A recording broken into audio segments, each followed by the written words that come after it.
Hoy hubo sesión de la comisión permanente, hoy tuvo una intervención serena, la verdad es que el debate no fue muy duro.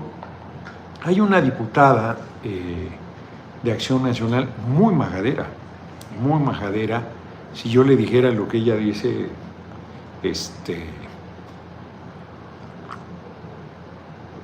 me acusarían de violencia política de género. Cuando me fui a buscar la coordinación nacional de los comités de defensa de la Cuarta Transformación, estaba la comisión permanente y pues si no tienes nada bueno que decir, no dices nada.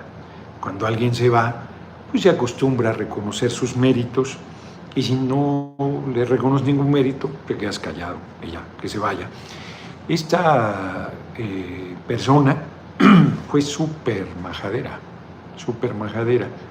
y hoy hizo una intervención, ahorita a ver si busco el nombre para que no vean que la ando invisibilizando, hoy hizo una intervención totalmente falsa, diciendo que el 65% de las casillas se habían abierto por irregularidades. No es así.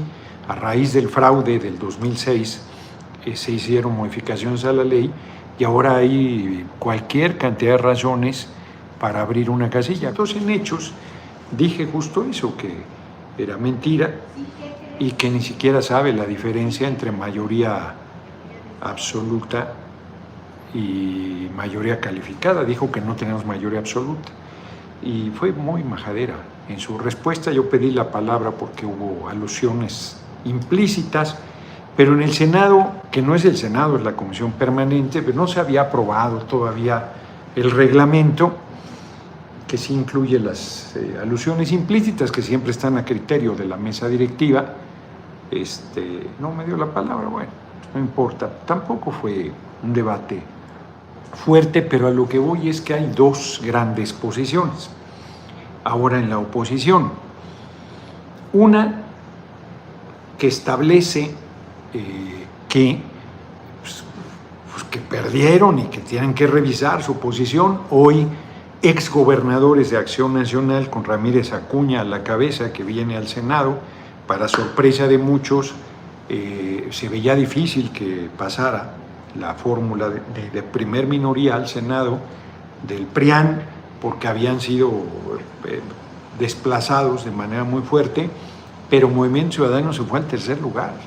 Gobernando Jalisco, Movimiento Ciudadano, que en el peor escenario se pensaba que iba a tener la fórmula de primer minoría, Mirza, que fue diputada, es todavía diputada federal, con licencia con nosotros, que era terrible, la verdad, ahí se la cobraron, políticamente hablando, que en lo personal, bien, pero terrible políticamente hablando, la mandaron hasta el tercer lugar. Yo francamente dije va a ser senadora, en el peor escenario de primer minoría, pues no.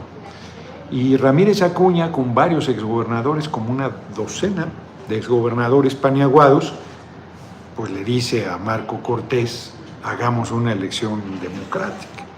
Hoy Benjamín Robles, con una muy buena intervención, con mucho sentido del humor, dice, no, que no se vaya Alejandro Moreno, que no se va a ir, ya planteó que se va a reelegir, ya salía en octubre y ahora no quiere irse.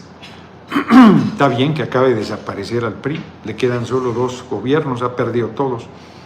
Ganó Durango a la mala y Coahuila por nuestra división. Pero todos los estados que tenía, a excepción de Coahuila, los perdió. Durango no lo tenían los paniaguados. Y entonces dice que se quede, y empezamos todos ahí, que se quede, y entonces se enchilaron los de la derecha, y entonces yo le pregunto a Benjamín, oye, ¿y Claudio Xóchitl, quieres que se quede o que se vaya? ¡Que se quede! Nos divertimos a sus costillas, la verdad sea dicha. Fíjense, Ernesto Zedillo Ponce de León, en 52 días, sacó la reforma al Poder Judicial, desapareciendo 26 ministros de la Corte que había, todos, los jubiló a todos. Él tomó protesta el 1 de diciembre del 94 y el 5, que había una crisis económica brutal creo que ya, por la tontería de Serra Puche, creo que fue su secretario de Hacienda primero, la devaluación y la cartera vencida y todo el quiebre económico que generó el movimiento del Barzón. El 5 de diciembre presentó la iniciativa y el 26 de enero ya estaba el Senado decidiendo los 11 nuevos ministros de la Corte. Cambió 20 artículos constitucionales y el 1 de febrero del 95 tomaron protesta a los nuevos ministros de la Corte. Fíjense, el 14 de julio en campaña habló de un decálogo de la reforma al Poder Judicial. No digo voy a cambiar el Poder Judicial, no, es un decálogo y punto. Y nosotros, el compañero presidente primero con su iniciativa de reforma al Poder Judicial y luego Claudia Sheinbaum Pardo, virtual compañera presidente, en su recorrido por todo el país insistió en la reforma al Poder Judicial. Hasta le preguntaba a la gente, ¿quién decide el que decida a los ministros de la Corte? ¿El pueblo o el Senado? El pueblo. Aprobado. Solo una vez dijo, y ni siquiera dijo que los iba a cambiar, que los iba a correr a todos. Y el 5 de diciembre envió al Senado, tenía 95 de 128 senadores. La votación que recibió Zedillo, aquí la tengo, fue del 48%.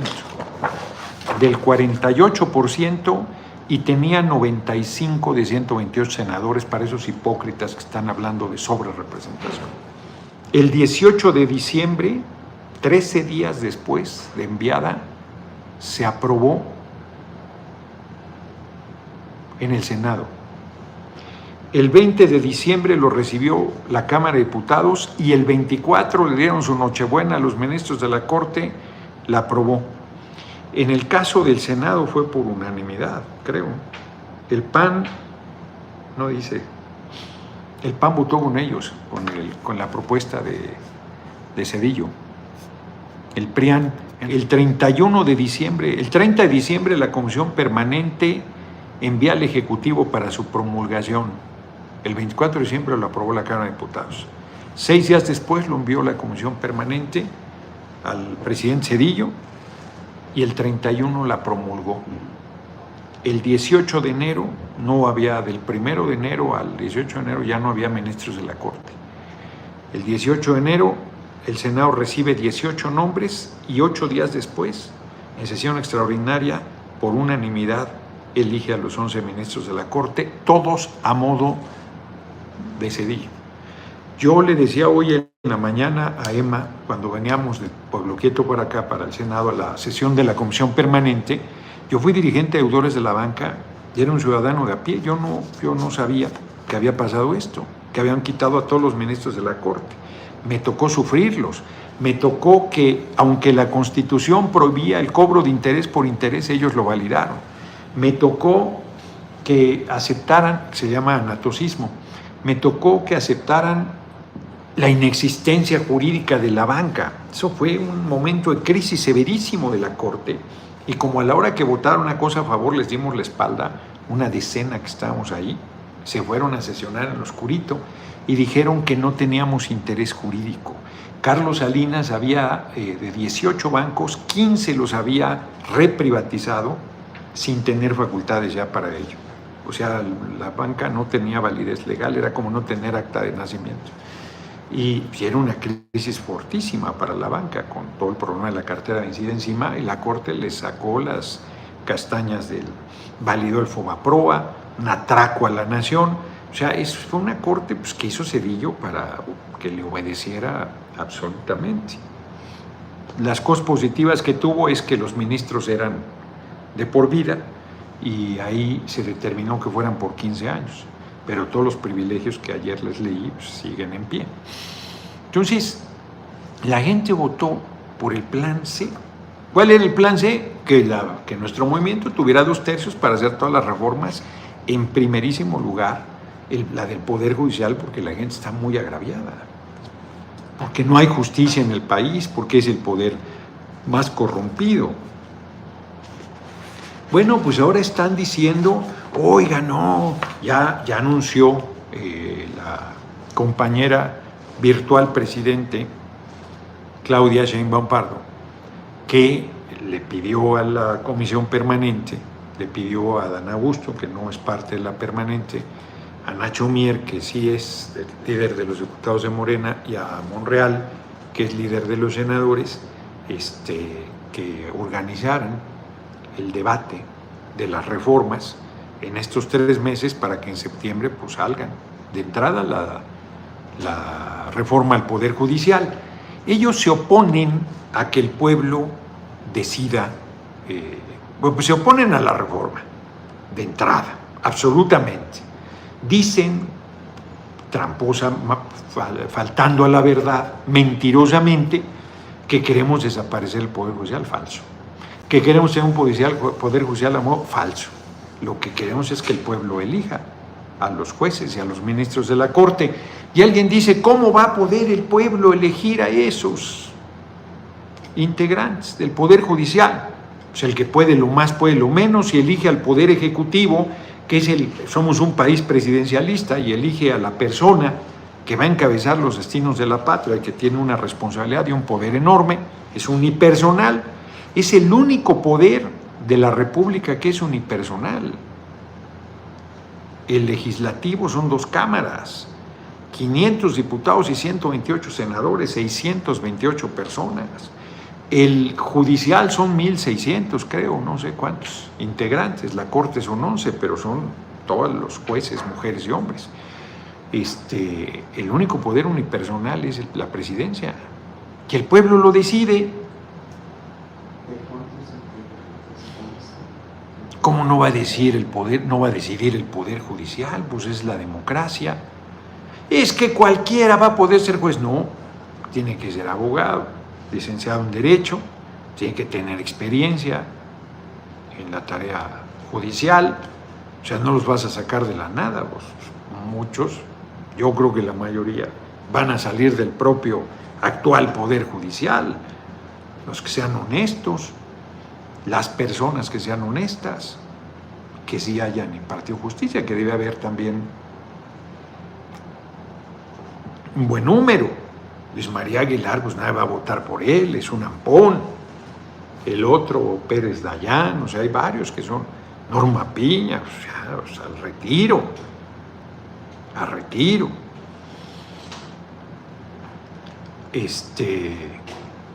Yo creo que si se presentan a una elección no ganan.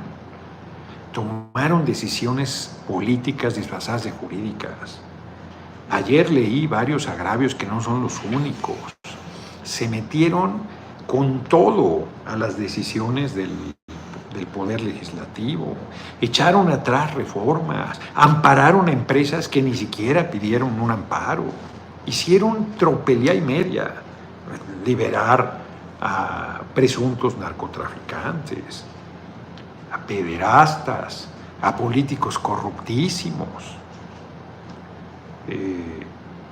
Muchos de ellos los liberaron bajo el eufemismo de prisión domiciliaria. Y quieren que el pueblo no esté indignado.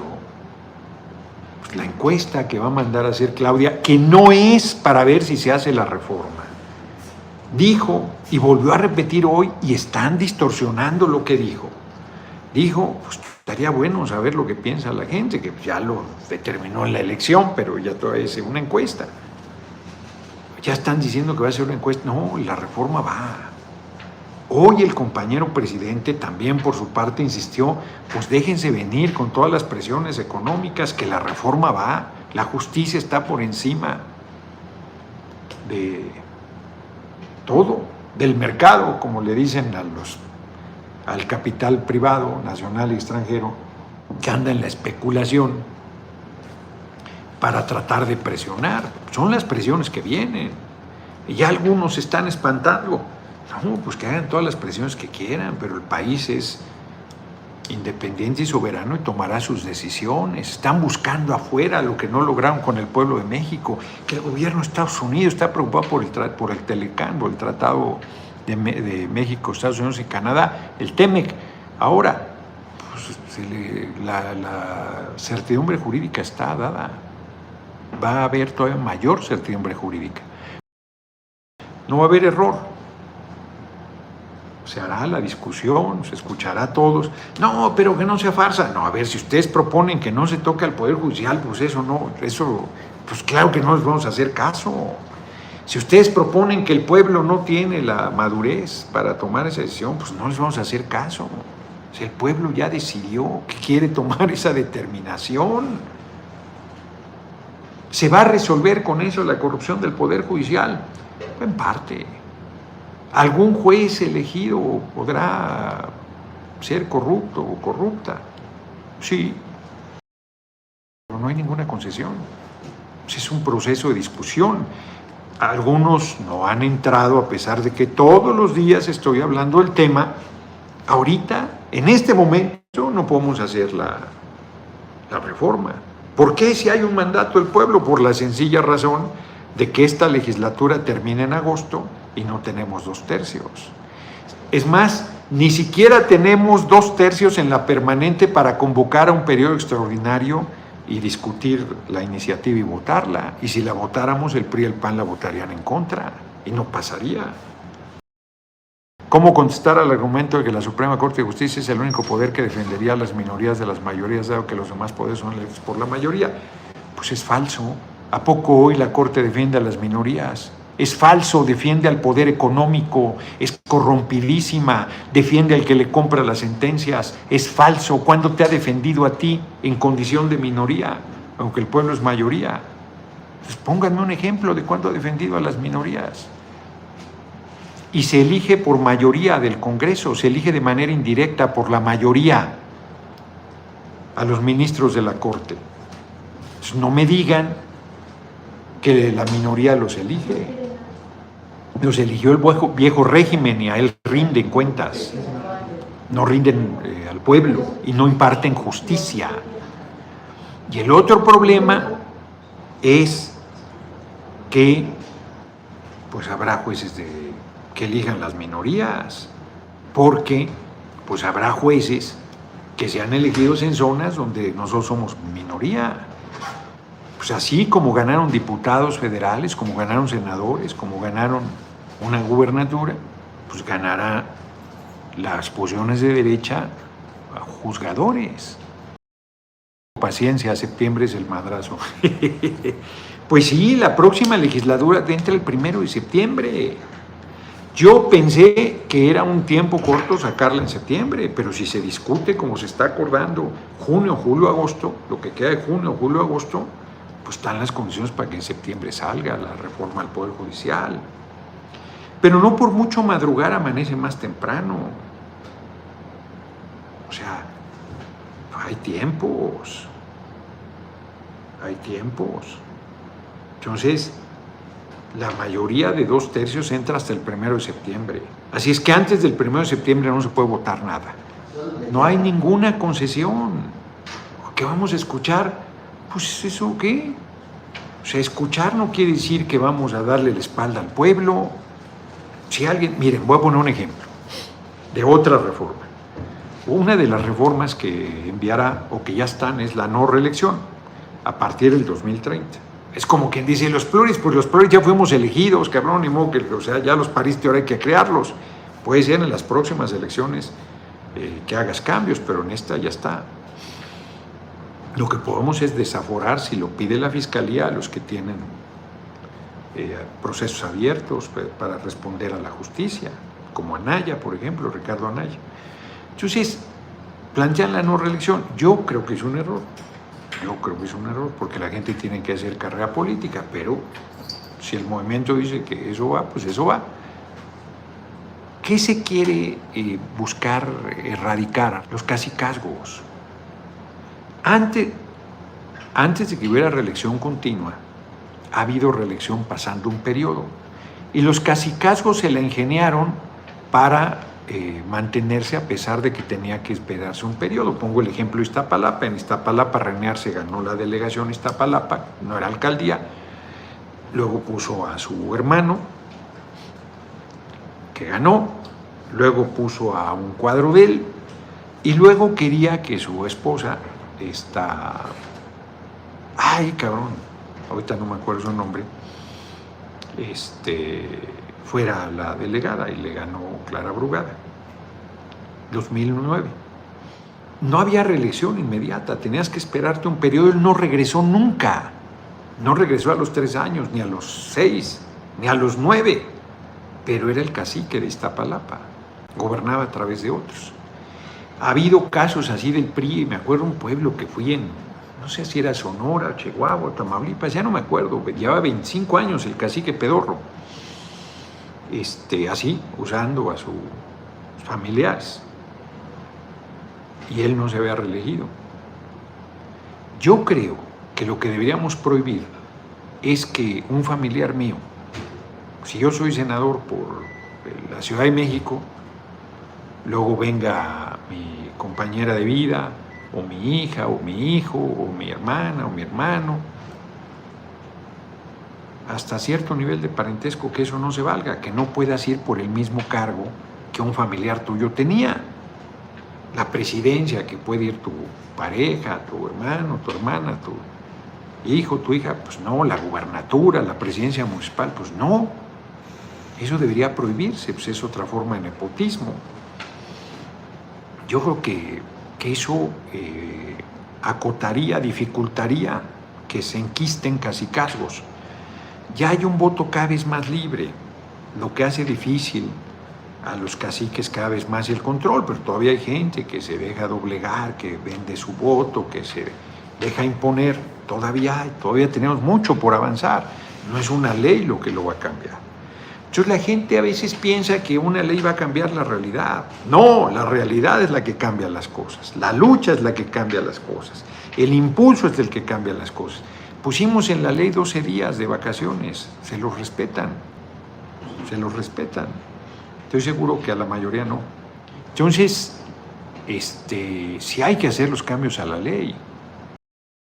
Miren, a propósito de las elecciones presidenciales, Lázaro Cárdenas del Río, 98% de la votación. Bueno, pues es que también se servían con la cuchara grande, con todo cariño y respeto. Larga vida al general Lázaro Cárdenas del Río. Voy a darles 2 datos importantes. Lázaro Cárdenas, 98%. Miguel Ávila Camacho, que hay quien dice que perdió frente a Enríquez Guzmán, creo que él fue el que fue su adversario, 93% de la votación. Miguel Alemán, 77%. Adolfo Ruiz Cortines, 74%. Adolfo López Mateos, o fue con Adolfo Ruiz Cortines. Creo que Miguel Enríquez, el general, fue con Ruiz Cortines. Adolfo López Mateos, 89%.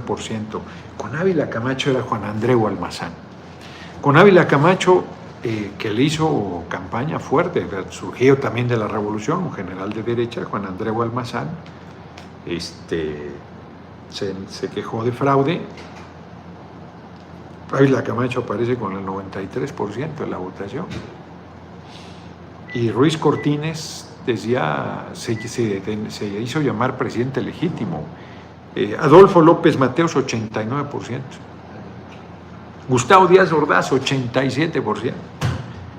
Luis Echeverría, después de la masacre del 12 de octubre, 84%. Y de la exigencia de democracia, se imponían, hombre. La gente decía, ¿para qué voy a votar si ya sé que va a ganar el PRI? Ese era el partido de Estado, no lo que están diciendo ahora. El partido organizaba las elecciones y él mismo las calificaba, era juez y parte. José López Portillo, candidato único a la presidencia, no tuvo rival, Valentín Campas Salazar, pero no tenía registro del Partido Comunista, 93%. Miguel de la Madrid, 68%.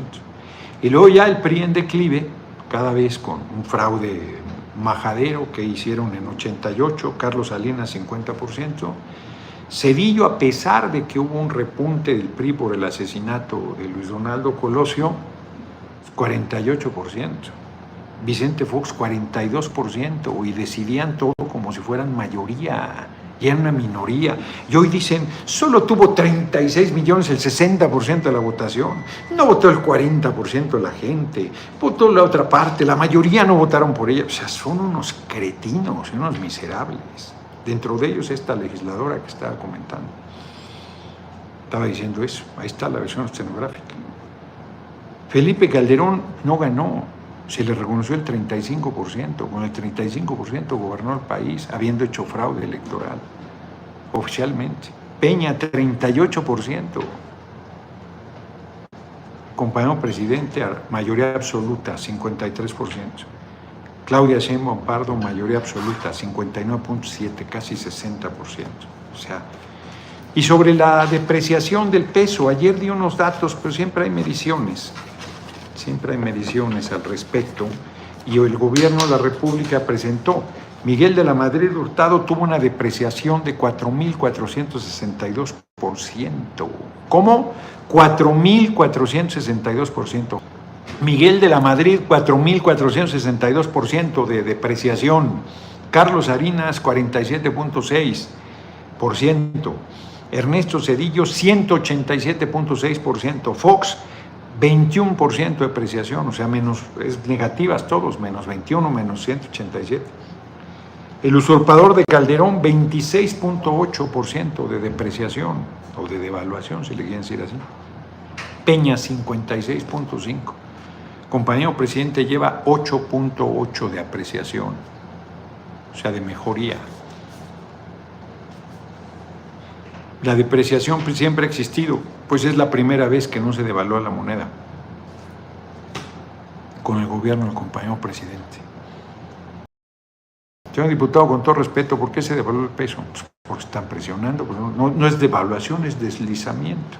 Sigue estando por arriba, lo recibimos en 20 pesos y se fue hasta 25 en algún momento de presiones también. Decían que iba a estar en 30. Compatriota, no hay alguna manera que la oposición impida el plan C, ninguna. Ninguna. Las presiones que vienen son esto, la presión a la moneda, las amenazas de que las inversiones, pues aquí van a ganar muy bien y van a acabar invirtiendo. O sea, ellos están presionando para que no hagamos lo que tenemos que hacer y nosotros vamos a hacer lo que tenemos que hacer. Pues vamos a quedar mal con el pueblo, nunca. Vamos a dejar de hacer lo que nos comprometimos de ninguna manera. Nos vamos a echar atrás por ningún motivo.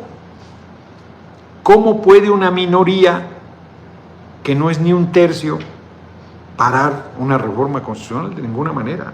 ¿Puede la Corte? De ninguna manera. A ver, les leí, compañeros, la reforma de Zedillo, que desapareció, muchas gracias, que desapareció a los 26 ministros de la Corte, los obligó a jubilarse.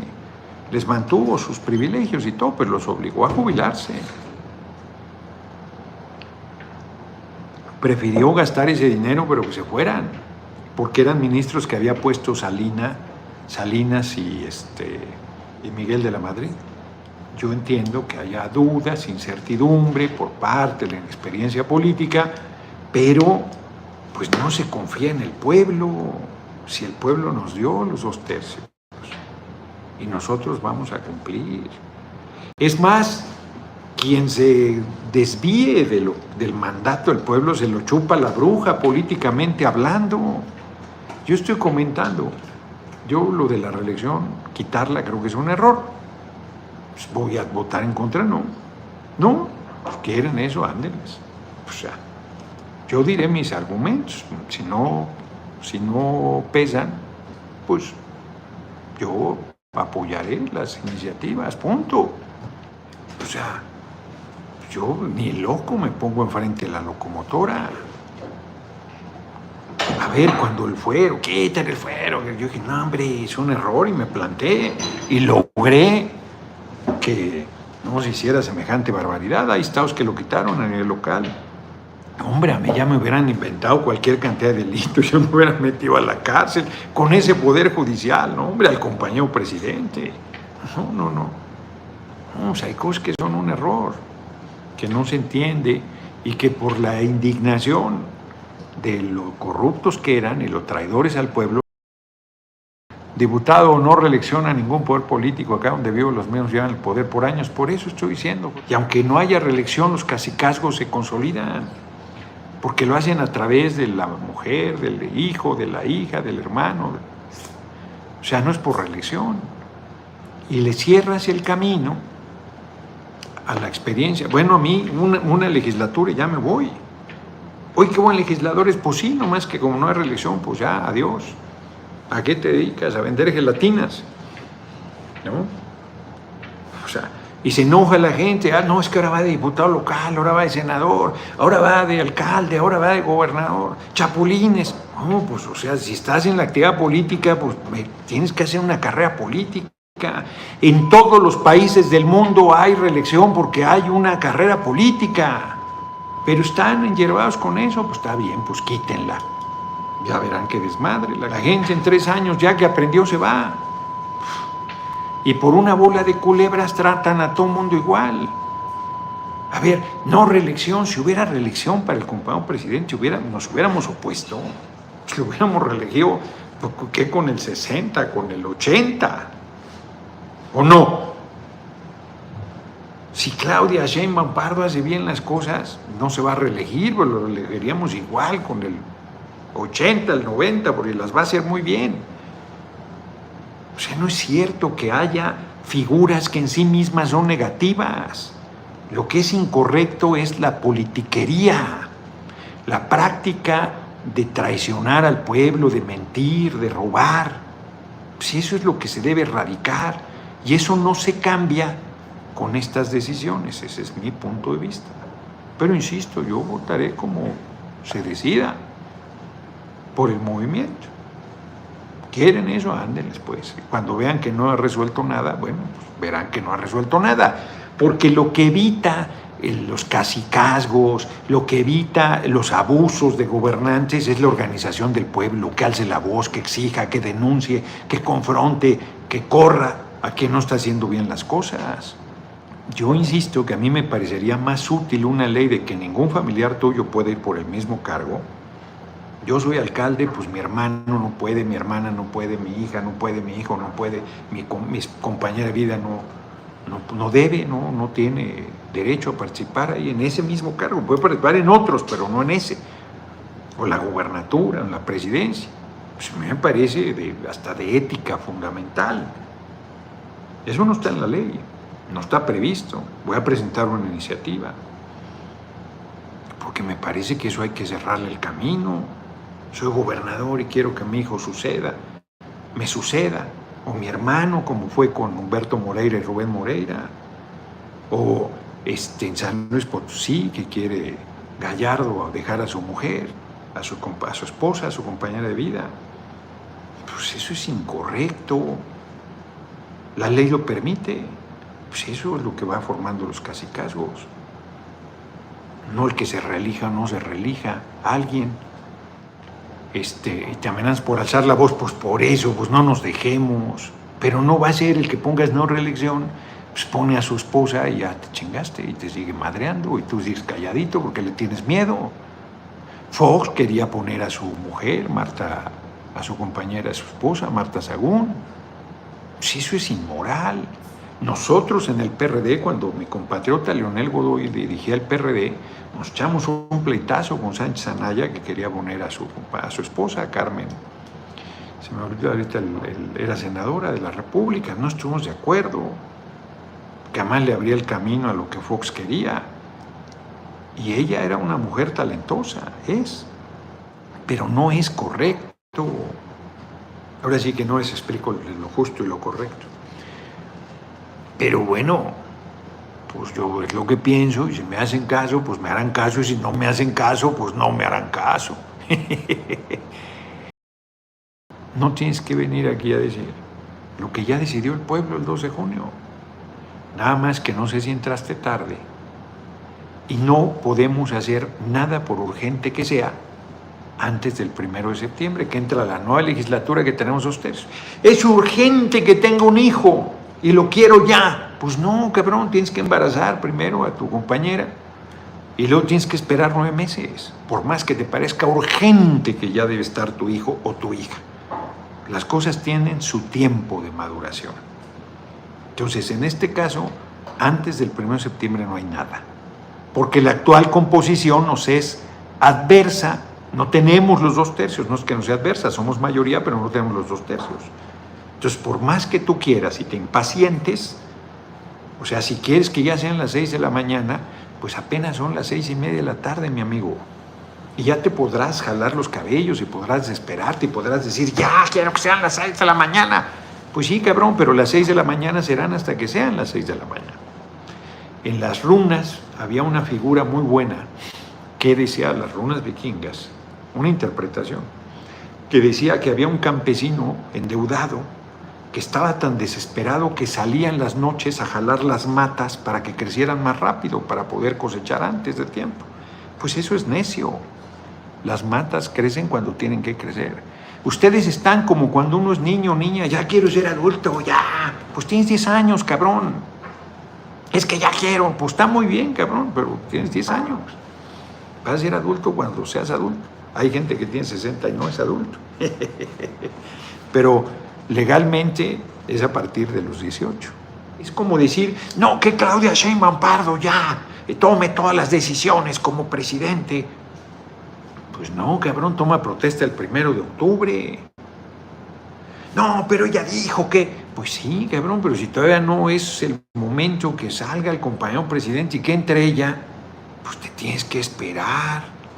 Hay cosas que van avanzando. Ya dijo el compañero presidente que va a mandar al presupuesto lo de la pensión para las mujeres de 60 a 64 y los niños de preescolar, primaria y secundaria. Pero hay otras pues, que hasta que ella entre y tome las riendas del gobierno, por más que es que dijo, pues sí, cabrón, pero tienes que esperarte a que sea la presidente de la República. Pues es necio plantear que antes de que tengas la responsabilidad resuelvas cosas. Es como si alguien me dice, es que tú como senador. Pues cuando sea senador, cabrón, ahorita soy diputado. Lo que pueda hacer en esta legislatura, sí me puedes decir, oye, ¿qué pasó con esto? Hoy es el Día Mundial contra el Trabajo Infantil. En la ley está prohibido el trabajo infantil en México y hay quien tiene a niños trabajando y a niñas. No es que lo pongas en la ley, es que lo hagamos realidad. No basta que esté en la ley. Tenemos que luchar para que esas cosas se respeten. Les digo, pues ponemos en la ley que todos vamos a ser felices y ya chingamos, pues ya nos vamos a rascar el ombligo porque ya todos vamos a ser felices. Pues no. O sea, hay que hacerlo, pero no es suficiente. Y hay cosas de la ley que obligan, pero hay otras que, o sea, pues que haces cambios al Poder Judicial, ya convoca que se elijan y todo, bueno, pues ya lo ha planteado el compañero presidente que en el primer trimestre de 2025 se puede hacer la elección. Pues eso es una revolución ahí, no violenta, en el Poder Judicial. Pero hay otras cosas que, bueno, esto mismo va a tener muchas resistencias. Y hay otras cosas que, aunque los pongas en la ley, si la gente no empuja, no caminan. Como eso, las vacaciones, por ejemplo, y muchos otros derechos. Yo les digo, estaba en la ley que te tenían que dar seguro social. Y el patrón te decía, oye, te voy a poner el salario mínimo. Tú ganabas mucho más. Sí, sí, te valía madre. Para que no te descontaran tanto. Y luego llegas adulto mayor y tu pensión pedorra porque aceptaste que ganabas el salario mínimo. O sea, pues eso... Pues las cosas se dan cuando se tengan que dar. Les iba a decir algo más, pero ya se me olvidó. Nos vemos. Bien preparado para el combate contra la mafia y la corrupción. Es un maestro para el debate y un orador